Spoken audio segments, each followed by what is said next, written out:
What's up, guys? This is Dominic Starworth, and I'm here with another super vid. And this one is me playing games from the ID at Xbox Summer Game Fest demo event. They had it starting from the 21st to the 27th. This was the event that had like 70 plus demos. Like, they had a huge slew of demos out for that week. With a ton of games. I didn't get a chance to play all of them, but I played some of the demos. And this is cool because this is something that I know some people have been talking about. I know between me and Daniel, we've been talking about that. We wish that they would release a lot of demos during E3, like for us to play. Like some of the demos you see, like websites or journalists play at those events.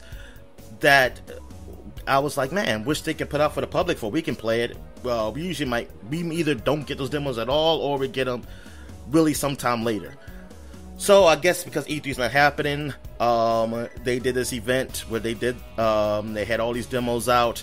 They weren't all just indie games. Well, I know one of them definitely wasn't. Destroy All Humans was one, but most of them are indie games. So it's really good too for those indie developers because, since the Xbox 360 days, when it was Xbox Live Arcade, you could try out every game.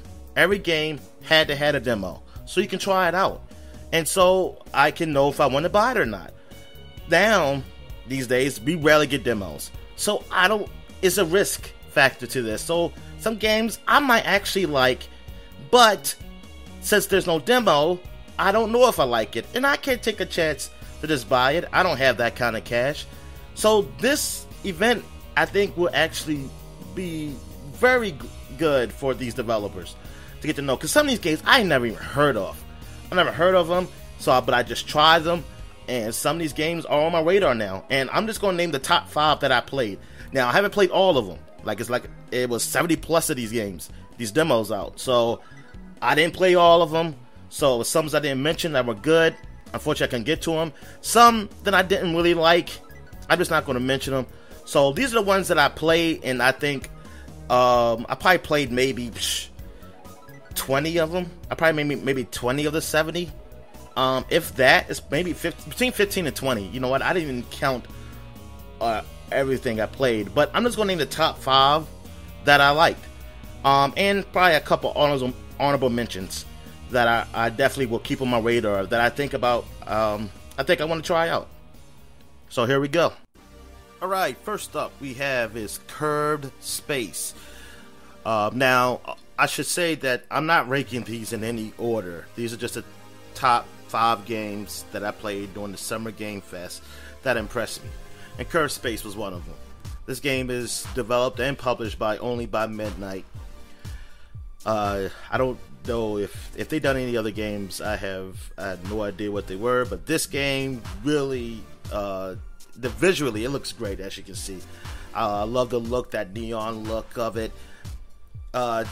There's a campaign to this, and that's what I played. In the demo was a bit of the campaign. Apparently, you're fighting these spider-like creatures, robotic type of spider creatures that are, I guess they're doing some damage to these space stations on asteroids, and you're destroying them. It has that feel like a twin-stick shooter, but it's not in that, because I'm used to twin-stick shooters being, the isometric view, top-down type of view to it. And it has that behind the back 3D view of it, and also you're using what you're using to shoot if you're playing the controller, because this is also on PC also. You're using the triggers to shoot like a normal shooter. But what's cool is that these environments are these curved surfaces that you can go over. Like, you don't really fall off, you just go over to the other side. So you loop around and just shoot these enemies, and it looks so great. And the enemies, there's a lot of variety. They're different type of these spider creatures that do different things. You got one that is like a centipede, another one is like a roly bug, like it rolls to you real fast. You also have different weapons that you, as you shoot, you grab. This is definitely like an arcade shooter. You pick up power-ups, you pick up different weapons. Like you see, I might have a flamethrower, shotgun, sniper. Yeah, just it's a good variety, and it's fun and it's intense. Difficulty didn't seem that difficult. I played on the whatever it was, normal, I guess, and it didn't seem that difficult. I think I died maybe a couple times. I don't know if you have like men, you level like a certain amount of men, then you start over. I'm not sure. I think I died twice, so I don't know. I only had like 3 men or not sure. But you do fight boss. I fought a boss, and the demo I don't even think I finished because after I finished the boss, I could play some more. But I played quite a bit of it. What else? Oh, the game is coming out September 2020. I'm looking here on Steam. I'm not sure if it comes out the same time on the Xbox or the Nintendo Switch. It's coming on Nintendo Switch also. I didn't see it for PS4, so as of right now, it's not coming on PS4. But keep an eye out on this one. And oh yeah, the music. I should say the music is really good. It has like that techno synthwave music to it that I really like. It feels right for this game. Like that. Yeah, I really enjoyed it. I think it's actually done by a group called Fix It Neon. I think they do that type of music. But yeah, check this out. It's really good. It might be even better at mouse and keyboard. Apparently, I see some people say. But yeah, check this game out. Alright, next up we have ScourgeBringer, which is a roguelike platformer. It is developed by Flying Oak Games, Studio, and published by Dear Villagers Eureka Studio. This game is awesome, because here's the thing with me with platformers. I am very impatient. Especially dealing with platformers, like trying to avoid enemies, trying to figure out their movements to to beat them, like how, like, oh, they're gonna shoot and then I have to dodge. I'm like, I'm impatient, I just want to go hit them. So I'm usually not being bad at them. Like at the very difficult ones, I'm usually really bad at. Like Mega Man, I can never beat it. And now roguelites, that's why I sort of avoided them, because like, oh, they're somewhat difficult and you're supposed to die, and I'm not a patient guy, so I don't want to just keep dying. But then I played Dead Cells. I really like that. And I'm right now playing Neon Abyss. And so now I'm like, you know what? I'm going to try these I'm going to give these games a fair shake. And this game feels awesome. And it kind of, for a guy like me who is impatient, the way I play games, is actually pretty good, because the fast pace of your character, of how she uses her sword and weapons and gun. Well, you shoot something. I don't know. I think it's a gun, some type of energy ball you shoot out. It's awesome. You can kind of free flow through levels, zoom in, kill enemies. Like in each level, you can probably clear out a room in seconds of all the enemies. And I was like, yeah, this just feels good. It makes you feel so powerful.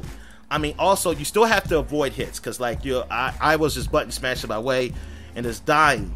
But once I learned what I had to do and how to avoid, and once I learned the movements of the enemies after dying a few times, it just became second nature, like just going through those enemies and fighting the boss. I really kept dying to fighting the boss, because I was my impatient nature, so I was not trying to learn his movements. But once I learned what he can do, I did end up beating him, still barely, because I always get to a point where, like, okay, I think if I just keep pressing the action button, I can kill him real fast. But yeah, this game is awesome, and it is on Steam. It's coming to Steam. Well, it's on Steam technically now. It's in early access. You can buy it now. I think it's like $11.99 on a sale, right? As of right now, as I'm talking. It's coming to Xbox One. I don't know when, though. I don't have a date for that. But if you have Steam, you can get early access to it. If you want to wait, they don't have an exact release date yet, but from the critics say they loved it. I think Eurogamer, I was reading them, they said that it is a cross of Celeste and Dead Cells, and those are two critically acclaimed games. Like I said, I played Dead Cells and I really enjoyed it. Actually, I do want to at some point play Celeste, but yeah, definitely check this game out. Alright, up next we got Space Otter Charlie, which is being developed by Wayward Distractions and published by the Quantum Astrophysics Guild, QUAG for short. And I think they published games like The Bridge, which is a game I always see on sale, so I guess it's somewhat popular. I always see it advertised, definitely on Steam. But anyway, this game is a platformer where you play as an otter. Apparently humans had left Earth, and then because I guess of the trash and pollution or whatever, and they left the animals to fend for themselves, and otters, I guess, have become very intelligent, and now they had developed space travel, and they're trying to find a home. And so you play as this otter. Right now, I think in the demo, you're trying to find some extra fuel for your ship. So I think you're on this desolate ship or whatever it is you found to get some fuel. But the platforming of this game is what's unique. You can stick on all the walls, like surfaces. You have to float to them because it's zero gravity. So you can stick on the walls, the ceiling, the floor, and you have a jetpack to help thrust you, but you only have a limited amount of fuel with the jetpack. It recharges, and this game is cool. I like how it feels. The platforming is pretty good. Like thrusting around, it doesn't feel like out of control, like you have no control. Also the shooting is unique. Sometimes I think I get a gun where it can kind of bounce off walls, and you have to really aim your shots a certain way to hit enemies or do puzzles, to solve puzzles to open a door or something. And the story is kind of comical, and also in between load screens they teach you things about otters in real life. But yeah, this game is, I never heard this game before. It's somewhat unique. It reminds me of, if you ever heard of a game called Dandara, which came out a few years ago. I remember I played it. It was on Xbox Game Pass. I don't think it still is. I'm not sure if it still is. I remember I had tried it out actually at PAX, and that was unique as in that you can only move on wall surfaces. You only can zoom. So this reminded me definitely of that game, but just with a little more control to it. But yeah, it doesn't seem like it's too terribly difficult either. But yeah, I'm definitely gonna keep an eye out for this. It's supposed to come out 2020. It is on, of course, Xbox. It's also on Steam, and it's supposed to come, I think, on Mac OS. Those are only systems I see it announced for as of right now. So I'm guessing maybe later on it might come to a Switch or a PS4. But yeah, definitely keep an eye on this one. Alright, next up we have is Flowing Lights, which is developed by Gefalmane. I think that's how it's pronounced. It is a new developer because I've never heard of them before. Like, their site is not really much up there, but it's a name within a name with their with the developer's name. It's fun game inside of it, so that's pretty creative, and it made a very creative game. This is a puzzle shooter, as in that you have to really be strategic in how you go through sections of the game. So it's not just enemies just coming out shooting at you. It's you trying to destroy the enemies as fast as you can in a set amount of time, because they rank you, and like they give you a course. Like, you go through this long course, but it's broken up in sections, and each section is a time to get like an S rank or A rank or B rank or worse. And you have these enemies that shoot at you certain ways, different ways, and you just kind of have to figure out what's the best course of action to get them, to kill them. So you are this type of devil ray ship, or if it is considered a ship, I don't know. I don't think there's like a story element to it. If it is, I didn't notice it. But I like that you have different ways of shooting. You can shoot like a normal shooter. You just shoot your gun in front of you. Then you have one where you kind of just line up your shot, and you can kind of, and depending on the surface of where you're shooting, it will arch. So in some instances, you'll go up a hill or in a funnel, so you can arch it away to shoot the enemies. And what your goal is to try to get the best time, which I'm sure will be online. You can compare it to the online community. I don't, now with a lot of these demos, they did have multiplayer. I see multiplayer in them, but they don't let you play them. I'm not sure if there's multiplayer in this game, in this one. Hold up, I actually can look very quickly. And no, I don't think so. Looking on the Steam site, I don't see that. But it is,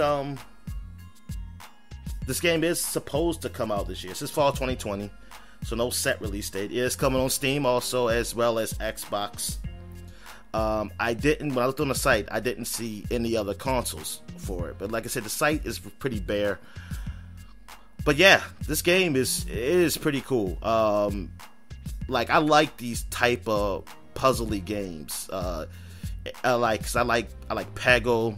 I like the new the newest. I think it's one of the newest Pac-Man. Pac-Man DX 2. Well, that's the latest one I played, and I like that. I like darn, it's another one that I can't even put my on right now. I totally forgot. But yeah, I like these puzzly games. I don't know, they grab me. They grab me. I get really hooked onto them. Sometimes I'll be playing them for days until I just burn out and I take a break for a while, but then I come back to them. Oh, Geometry Wars, that's what it is. Yeah, like Geometry Wars. Yeah, this is probably can scratch somewhat that itch for me of Geometry Wars, since I haven't played that in like ages. But yeah, definitely check this game out. Last but not least, we have Kaze in the Wild Mask.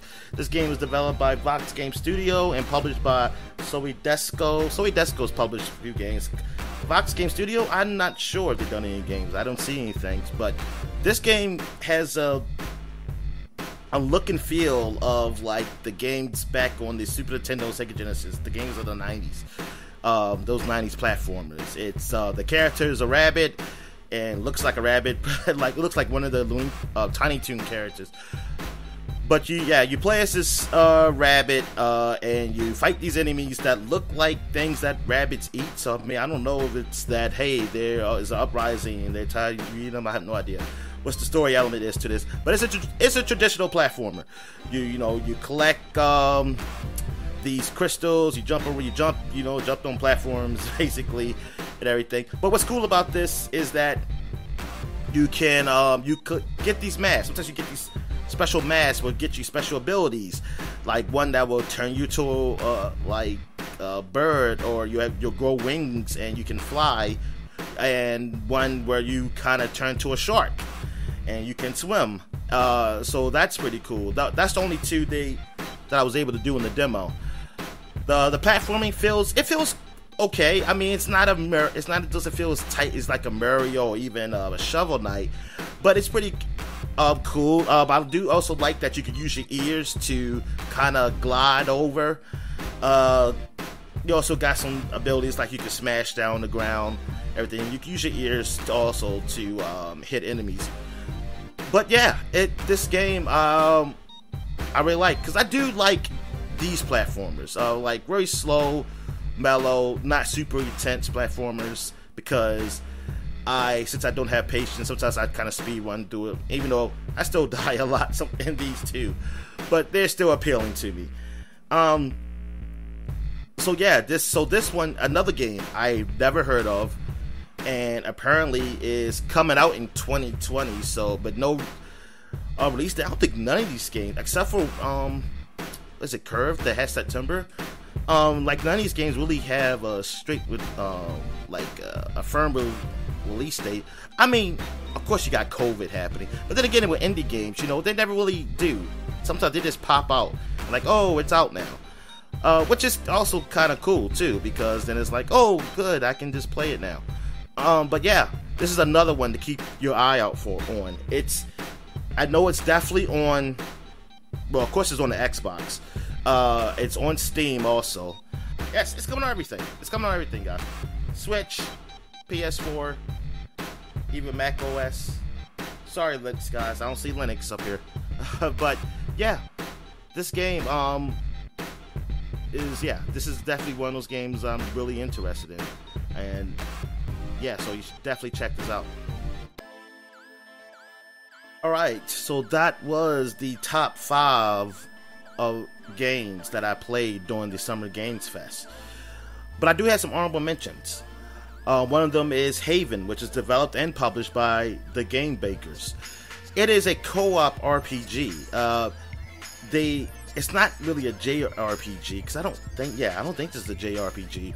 But it has that turn-based fighting in there, which is different, because I don't know many co-op games that do turn-based. But the demo was just solo, so when you do get into fights, you have to control both characters at the same time, which that was a little weird. But I wouldn't say I got used to it. I mean, I dealt with it because I only fought maybe like 5 times, tested it out. But the story is, I think, is really where this game probably shined, or the co-op element. Like if playing with somebody, you definitely, it seems like it would have some appeal to that. But the story, you are with, it's these 2 characters who, I know they're lovers. I'm not sure married or not, but yeah, they are lovers. They crash landed on this island. Now, I don't know the full story, which is probably intentional. Like why they crash landed, who are they running from, or are they trying to find someone? I'm not sure. But it's, I mean, I'm going to say, it's pretty sappy to me. Like, it's very lovey-dovey, but not in a way where I will vomit, I guess I should say. It's I don't know. I joke with Daniel, say this is like the Notebook of video games or something like that.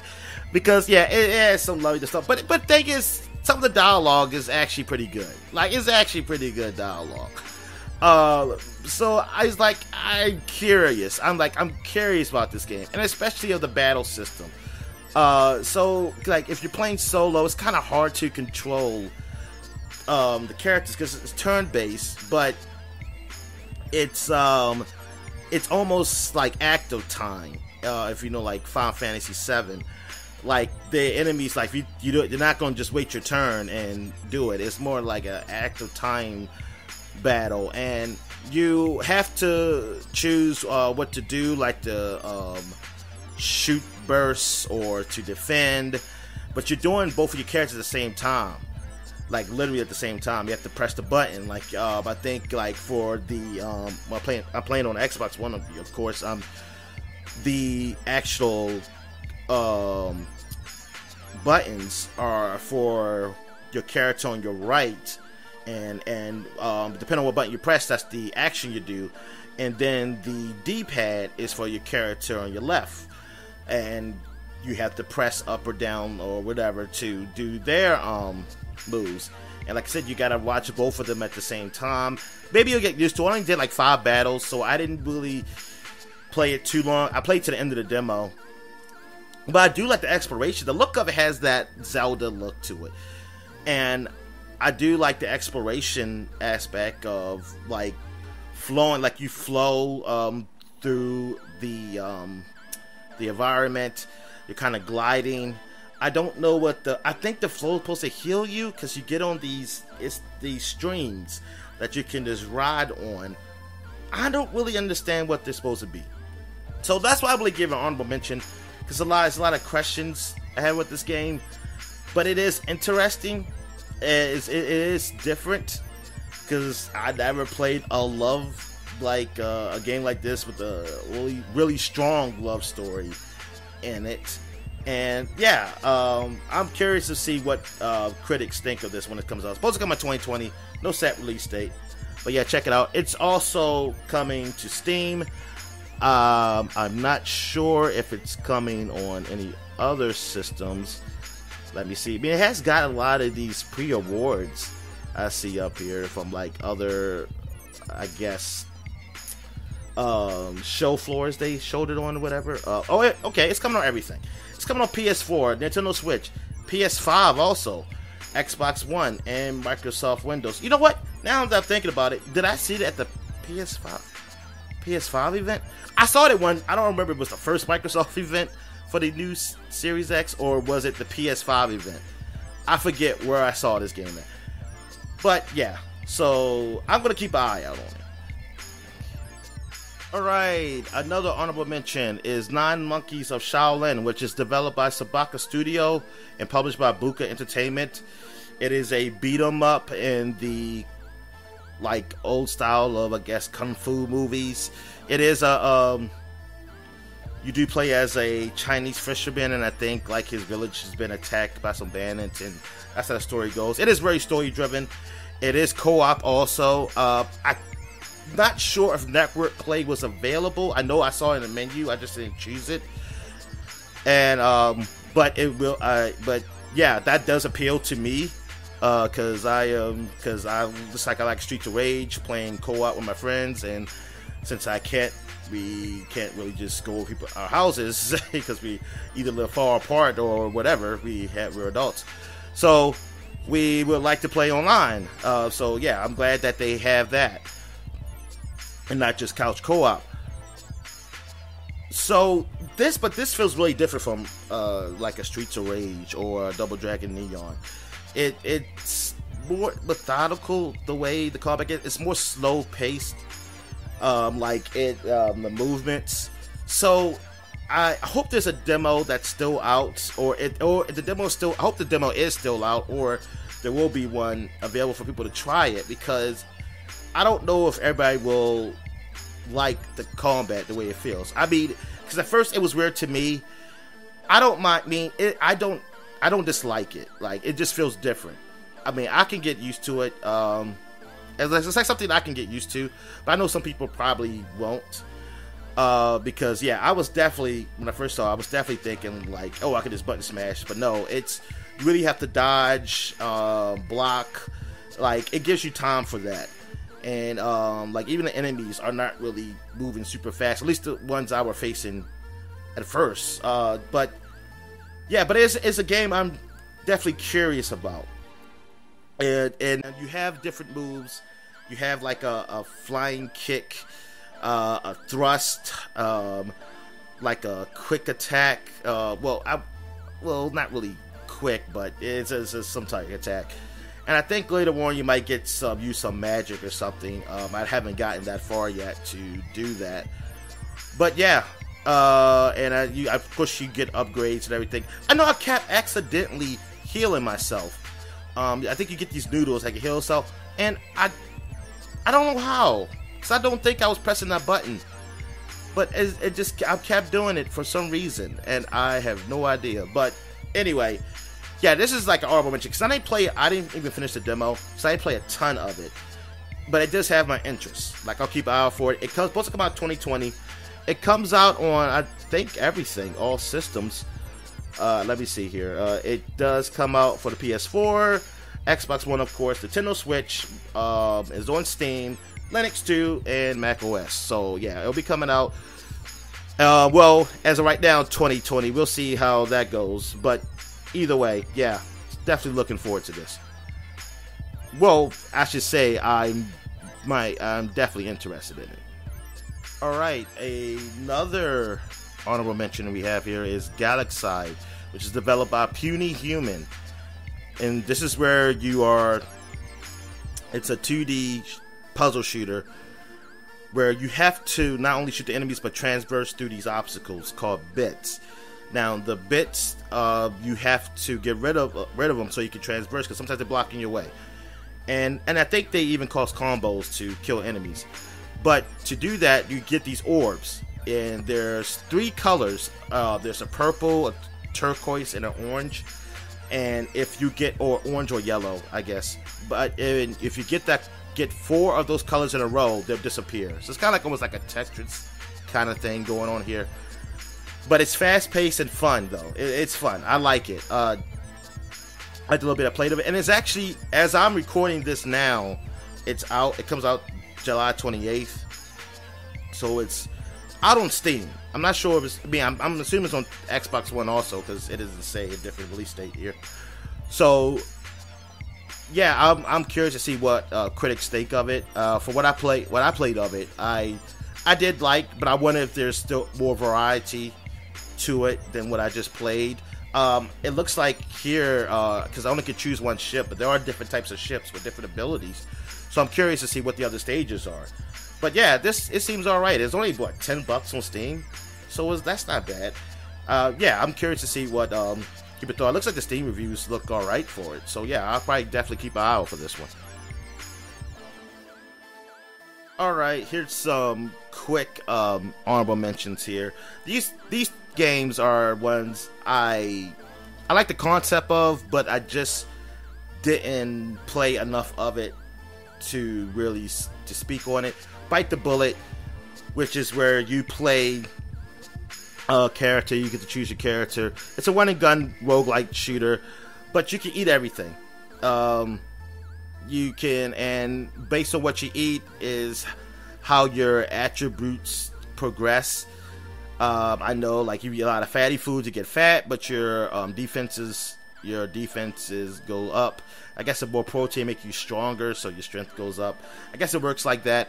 But yeah, the concept is pretty cool. Man, it seems pretty funny. It's supposed to come out August 13th, I believe, on everything. I think it's coming on all the systems. Yeah, pretty much everything, all the current systems. And yeah, it's like I want to keep an eye on that. I want to see what people think of it, because what I played, it seemed interesting, but I didn't really play much of it, and it was very late when I started. Another game is Antipole DX, which is apparently a remake of a game years ago that came out years ago called Antipole, which I never heard of. I think that was on the 3DS and the Wii U.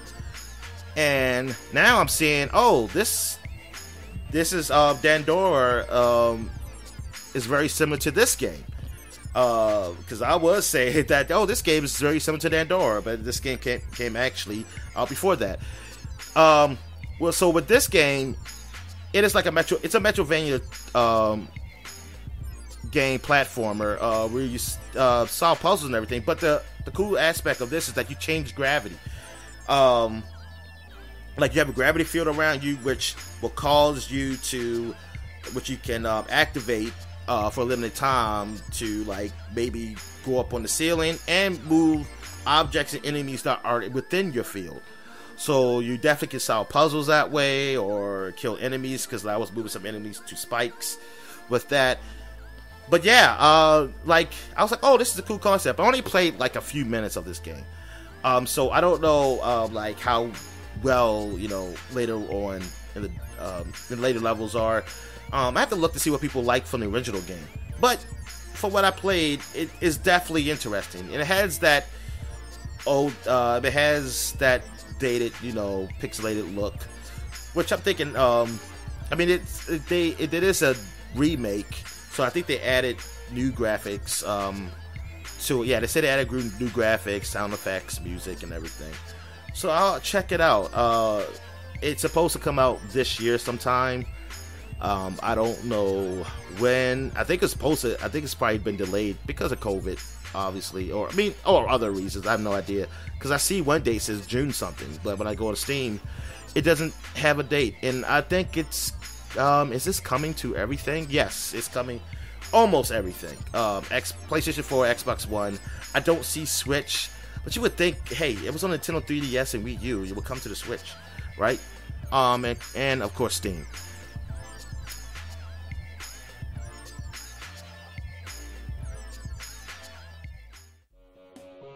Alright, so I'm guessing we getting to the end of the show, and that was all the games, well, not all the games, but that was some of the games I played during the Summer Game Fest. And I have to say that this has to be done again. This has to be done since we don't have the days of the 360 where we used to be able to try all those Xbox Live Arcade games. There was demos for all of them. Now we get demos less and less, and I definitely don't see a lot of demos for indie games. So something like this, I think it helps indie studios, because a lot of people I know, they don't know about these games, and to take a chance on it, they're not. Unless it's a big commercial game or word of mouth. It has to be word of mouth, and sometimes that word won't get to them. Especially I'm usually the word, and thing is, I don't want to take a chance on buying these games, and then it's like, oh, it's not something I'm really interested in. I like to try them. I like to say somebody else to try it too, so then say, hey, we can both get it. So event like this helps that. And I think it really helps these studios. I wish more companies, not just Xbox, do this, but I hope PlayStation and Nintendo does this. And I hope it's something that will continue to happen. This is not just something special that happened because of COVID. I hope this is something that always happens. This is something me and Dan has talked about, that we wish when E3 happens that we get to play some of these demos, that they show off, that people say, oh, we played this demo on the show floor. It's like, oh, can you make it available for us so we can play some, because I don't think it takes away from people being there, because the event is the event. Being there is a different experience. Also, I think that's about it. So, like and subscribe to the channel. If you don't like it, still like and subscribe to the channel. Also, go to our website at supapod.com, supapod.com. Also, subscribe to our podcasts on Google Podcasts, iTunes, Stitcher. If there's any other platform I'm missing, I can't think of one. You also can see those podcasts on our website. I would like to give credit to my friend Harry Stokes for the music that was used in the show. All the music that was used in this show was created by him. Also, you can follow me on Twitter at dstarward5. And also, that's my Twitter handle that I usually deal with gaming. I also do have another Twitter handle, which, thing is, I'll usually mostly look at a little tiny bit of sports, but politics. It's mostly political stuff I look at on that one. My original Twitter handle, which is at DinoMans, Dominic Starworth at DinoMans. Also, follow my partner Dan. He's on Daniel Nicholson at RegulusMB on Twitter. We do have a Facebook page, Supapod, just look it up. Yeah, and until next time, guys, have a good one.